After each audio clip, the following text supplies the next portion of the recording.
Hello किसान भाइयों, आज की वीडियो में हम जानने वाले हैं धान में हम पैदावार कैसे बढ़ाएं। यहाँ पे हम 10 तरीके आपको बताने वाले हैं, 10 उपाय बताने वाले हैं। अगर आप ये 10 तरीके अपनाते हैं तो आप भी धान में ज़्यादा पैदावार ले पाएंगे। नमस्कार किसान साथियों, SRJ खेती चैनल पे आप सभी का स्वागत है। अगर आप सभी चैनल पे नए हैं तो सबसे पहले चैनल सब्सक्राइब करें। कोई भी आपका सवाल हो, सुझाव हो, नीचे आप कमेंट भी कर सकते हैं। हम आपके सारे सवालों के जवाब देने की पूरी कोशिश ज़रूर करेंगे। वीडियो को लाइक करना मत भूलिएगा, चैनल को सब्सक्राइब करना भी मत भूलिएगा। तो चलिए आपका ज़्यादा समय न गवाते हुए वीडियो को स्टार्ट करते हैं। जानते हैं धान में पैदावार बढ़ाने के कौन कौन से तरीके हम अपना सकते हैं, वो 10 तरीके कौन कौन से हैं। तो सबसे पहले तरीके में किसान साथियों, आपको यूरिया की आखिरी खुराक अवश्य देनी होती है। यूरिया की आखिरी खुराक आपको 40 से 50-45 दिन पे देनी होती है। तो अगर आपकी धान की रोपाई के अभी 40 दिन या फिर 45 दिन या फिर 50 दिन होने वाले हैं तो आपको यूरिया खाद अवश्य डालनी चाहिए। यूरिया की 30 से 40 केजी मात्रा प्रति एकड़ के हिसाब से यूज़ करना होता है। तो दानेदार यूरिया आपको 30 केजी आपको उन किस्मों में डालना है जो आपकी हाइब्रिड धान की किस्में थोड़ा सा जल्दी तैयार होती है। मान लीजिए 120 दिन से कम दिनों में तैयार होती हैं तो आपको लगभग 30 केजी यूरिया डालनी चाहिए। जो किस्में 120 दिन से ज़्यादा दिनों में तैयार होती हैं उन आपको हाइब्रिड धान की किस्मों में यूरिया की आखिरी जो मात्रा डालनी है वो 40 केजी प्रति एकड़ के हिसाब से यूज़ करना है। उसमें आपको लगभग 45 से 50 दिन पे देना होता है। जो जल्दी तैयार हो जाती है उसमें आप लगभग 40 दिन के आसपास दे सकते हैं। यानी समय भी बढ़ जाएगा यहाँ पे और मात्रा भी 10 केजी बढ़ जाएगी। जो किस्में देर से तैयार होती हैं उसमें आप 5 से 10 दिन का समय बढ़ा दीजिए, साथ में 10 केजी यूरिया भी आपको बढ़ा देना चाहिए। तो बिना यूरिया की पूर्ति के कभी भी आप धान में अच्छी और ज़्यादा पैदावार नहीं ले पाते हैं। आप सभी को पता ही होगा, हमारी मिट्टी में अगर किसी की सबसे ज़्यादा कमी है तो वो है नाइट्रोजन तत्व की। तो नाइट्रोजन की पूर्ति के लिए समय समय पर आपको यूरिया खाद का इस्तेमाल करना होता है। धान में यूरिया आपको 3 भागों में देना होता है, 3 बार देना होता है।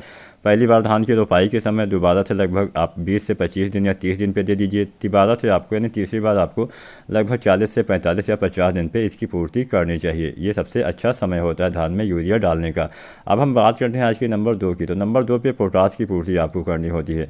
पोटास भी आपको 2 भागों में देना होता है। पहली बार रोपाई के समय, दोबारा से लगभग 40, 45 या 50 दिन पे। तो अगर आपकी धान की फसल अभी 40 से 45 या 50 दिन की होने वाली है या फिर हो गई है तो आपको पोटास भी डालना होता है। 15 से 20 केजी पोटास आपको डालना है। 15 केजी उन किस्मों में डालना है जो जल्दी तैयार हो जाती है। 20 केजी देर से तैयार होने वाली हाइब्रिड धान की किस्मों में आपको डालना होता है।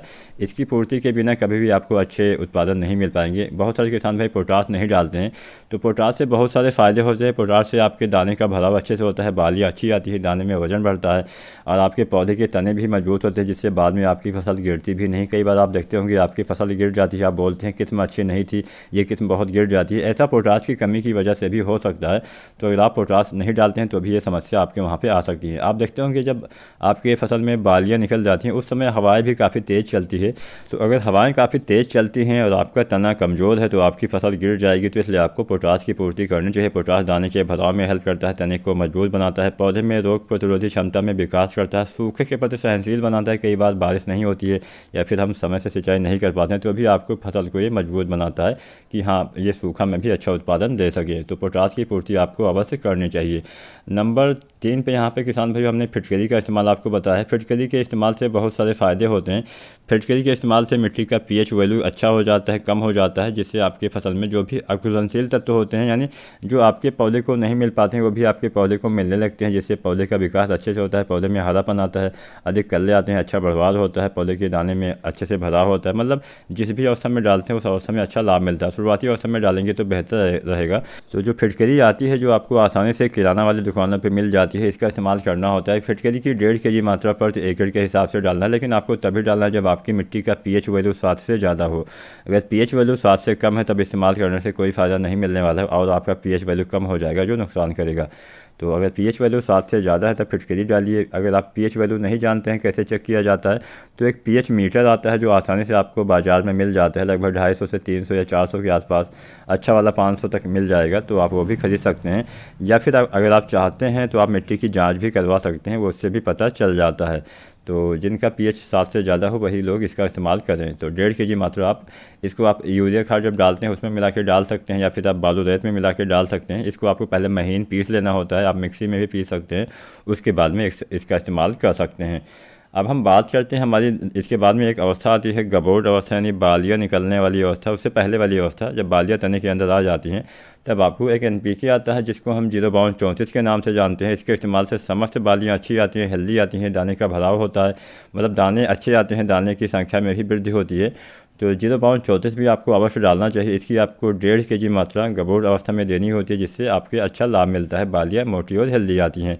कई बार क्या होता है किसान साथियों की जब हमारी फसल में गबोट अवस्था आती है, यानी बालियाँ निकलने वाली अवस्था आती है, तब आपके फसल में पीलापन अगर नज़र आ रहा है तो इसकी पीलापन दूर करने के लिए, नाइट्रोजन की पूर्ति करने के लिए आप जो दानेदार यूरिया आती है इसकी 1.5 kg मात्रा डाल सकते हैं। लेकिन इसका आपको छिड़काव करना होता है, स्प्रे करना होता है, मिट्टी में नहीं डालना होता है। तो जब आप 0/34 डालते हैं उसी में आप यूरिया भी 1.5 kg अच्छे से पहले घोल लेना होता है पानी में, उसके बाद में इस्तेमाल कर सकते हैं।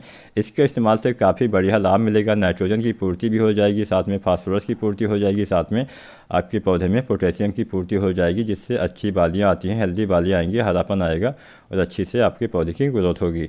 अब हम बात करते हैं नंबर 5 की। नंबर 5 पे यहाँ पे हमने रखा है बोरोन। बोरोन के इस्तेमाल से बहुत सारे फ़ायदे होते हैं, पोलिनेशन में हेल्प होता है। कई बार क्या होता है कि हमारे फसल में दाने, मतलब बालियाँ तो काफ़ी ज़्यादा आ जाती हैं, बालियों में दानों की संख्या में भी बढ़ोतरी हो जाती है, लेकिन दाने का भराव नहीं हो पाता है, हमारे बहुत सारे दाने खाली रह जाते हैं। जब दाने खाली रह जाते हैं तो बाद में आप देखते होंगे बहुत सारे दाने आपके ऐसे ही रह जाते हैं, तो बाद में आपके उत्पादन में भी काफ़ी कमी आ जाती है। तो अगर आप चाहते हैं अच्छा उत्पादन मिले, समस्त दाने का भराव सही रूप से हो सके, तो इसके लिए आपको बोरोन खाद का इस्तेमाल करना होता है। जो बोरोन आता है 20% वाला, इसकी आपको 100 से 150 ग्राम मात्रा प्रति एकड़ की दर से यूज़ करना चाहिए, इतनी मात्रा पर्याप्त होती है। तो बोरोन भी आप जब आप 0/34 डालते हैं, साथ में यूरिया डालते हैं, तब आप बोरोन का भी इस्तेमाल कर सकते हैं। यहाँ पे किसान साथियों यूरिया जो हमने स्प्रे के रूप में बताया है गबोट अवस्था में, उसका इस्तेमाल तभी करना है जब नाइट्रोजन की आपको कमी दिखे, पत्तों में थोड़ा सा पीलापन दिखे, तभी आपको नाइट्रोजन का स्प्रे करना है, यानी यूरिया का स्प्रे करना है। अगर नहीं दिख रहा है तो आप यूरिया मत डालिएगा, तब आप केवल 0/34 डालें, साथ में बोरोन डाल के काम चला सकते हैं। तो NPK की आपको 1.5 kg मात्रा, साथ में बोरोन की आपको 100 से 150 ग्राम मात्रा प्रति एकड़ की दर से गबोट अवस्था में डालने से अच्छा लाभ मिलेगा। अगर नाइट्रोजन की कमी है तो आप 1.5 kg दानेदार यूरिया भी डाल सकते हैं। अब हम बात करते हैं फूल आने पे क्या करना चाहिए। फूल आने पे बहुत सारी गलती किसान साथी कर देते हैं, ऐसा नहीं करना है। जब आपकी फसल में बालियाँ निकल जाती हैं, बालियाँ निकलने के बाद फ्लावरिंग की स्टेज आती है, इस अवस्था में आपको क्या गलती नहीं करनी है। सबसे पहले तो कोई भी खादों का इस्तेमाल नहीं करना चाहिए, कोई भी NPK या फिर कोई भी आपका फफूंदनाशी, कीटनाशी, बोरोन, कुछ भी नहीं स्प्रे करना चाहिए। अगर आप कुछ भी छिड़काव करते हैं तो पोलिनेशन में बाधा आती है, परागण प्रक्रिया सही से नहीं हो पाती। यहाँ तक कि अगर इस अवस्था में, यानी फ्लावरिंग की स्टेज में बहुत तेज़ हवाएं या फिर बारिश भी चल जाती है, तो भी हमारे फसल में पोलिनेशन में बाधा आती है, तब भी आपके उत्पादन में कमी आती है। लेकिन तेज़ हवाएं और बरसात को तो हम नहीं रोक पाएंगे, लेकिन जो हम रोक सकते हैं वो तो हम रोक ही सकते हैं। तो कोई भी चीज़ें आपको स्प्रे नहीं करनी चाहिए, छिड़काव इस अवस्था में नहीं करना चाहिए। और इस अवस्था में पानी की कमी भी आपको नहीं होने देनी है। नंबर 7 पे हमने सिंचाई ही रखा हुआ है। सिंचाई पे विशेष ध्यान देना है। धान को वैसे भी पानी वाली फसल बोला जाता है, लेकिन इसका मतलब ये भी नहीं कि हमेशा पानी का भराव रहे, बस खेत में नमी बनी रहे उतना ही पर्याप्त होता है। तो खेत में हमेशा नमी आपको बना के रखना होता है। मान लीजिए सिंचाई के अच्छे संसाधन नहीं तो हल्की हल्की सिंचाई करके भी आप काम चला सकते हैं। अच्छे संसाधन है तो ऐसा नहीं कि आपको उसका दुरुपयोग करना है, बहुत ज़्यादा पानी भर के रखिए। बहुत ज़्यादा पानी भर के रखने से भी कोई फ़ायदा नहीं है, थोड़ा थोड़ा पानी रहेगा तो भी काम चल जाएगा।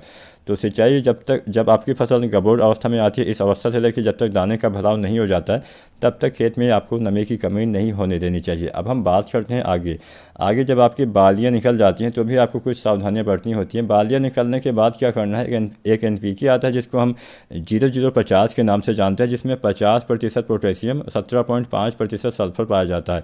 इसके इस्तेमाल से समस्त दाने का भराव अच्छे से होता है, दाने में वजन बढ़ता है, दाने में चमक आती है, अच्छा उत्पादन मिलता है। तो इसका भी इस्तेमाल बालियाँ निकलने के बाद करना चाहिए। लेकिन बहुत सारे किसान भाई गलती ये करते हैं कि जैसे ही धान में बालियाँ निकलना आपको दिखती है तुरंत से इसका इस्तेमाल कर देते हैं।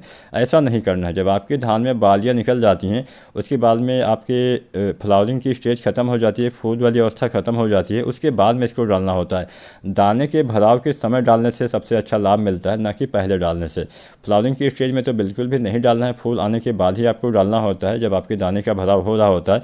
यहाँ पे एक NPK और आता है जिसको हम 13045 के नाम से जानते हैं। इसका इस्तेमाल तभी करना है जब आपको बालियाँ निकलने के बाद भी नाइट्रोजन की कमी दिखे, तब आपको 13045 डालना है। अगर नाइट्रोजन की कमी नहीं दिख रही है बालियाँ निकलने के बाद, आपकी फसल हरी भरी है, तब आपको 0050 का इस्तेमाल करना है।